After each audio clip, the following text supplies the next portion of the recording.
Welcome back, and once again, thank you for trusting me with your full spoiler movie review. That thing I do where I see a movie and I tell you all about it. As always, unpaid and unsponsored. And full spoilers, all the spoilers. If you want the spoilers, stick around. If you do not want the spoilers, please keep scrolling. I will not be offended.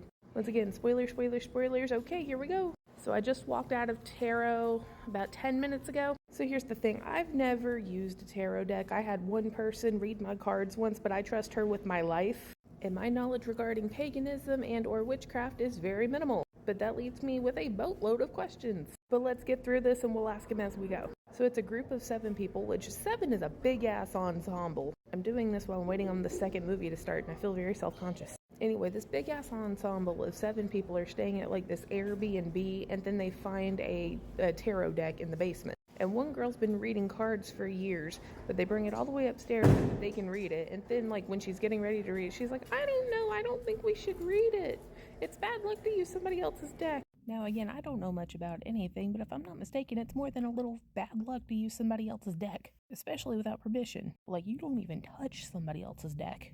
So, we're like 10 minutes in because there was like no super big introduction, thankfully. That's like the one thing this has going for it. But I was like, y'all get what you get because you was messing with somebody else's deck.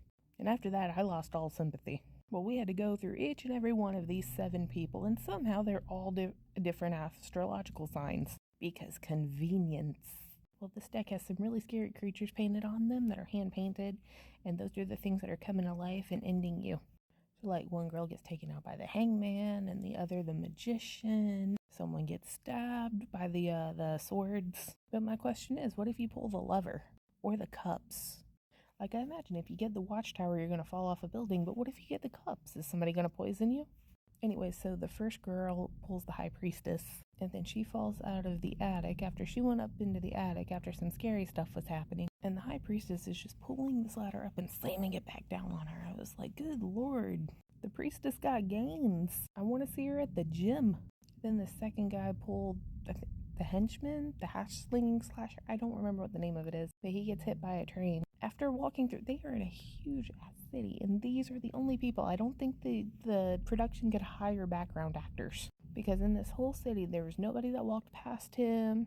Nobody else was in the subway system, a city big enough for a subway system. Not one single person there. But he gets flooded by a train. And then they did 5 minutes of Googling, and they found one lady who survived using this deck before and knows everything that there is to know about this deck, that they have to go get it and destroy it in order to make it stop, because the tarot deck was owned by an astrologer in I think like the 1500s who was casted out of the town by a man who was angry at her readings, and then he murdered her daughter. So she did a reading on him and all of his loved ones, and then made like some sort of death curse on it, which begs the question, if she did it before the death curse, then is anybody who got their stuff read with the death curse? Or how far back does that go?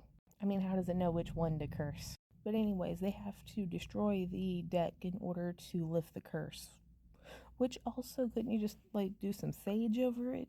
Aren't there lots of like curse breaking spells?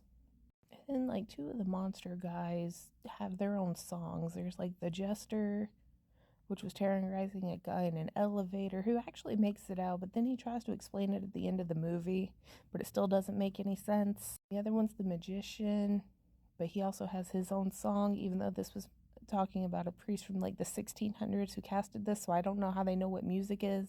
But anyways, they solved the problem by the girl who read the original readings, reading the cards of the witch, and they reversed it, and that's what killed her. The end. Let's just call a spade a spade. Anything that is not a booger creature in this movie was dumb.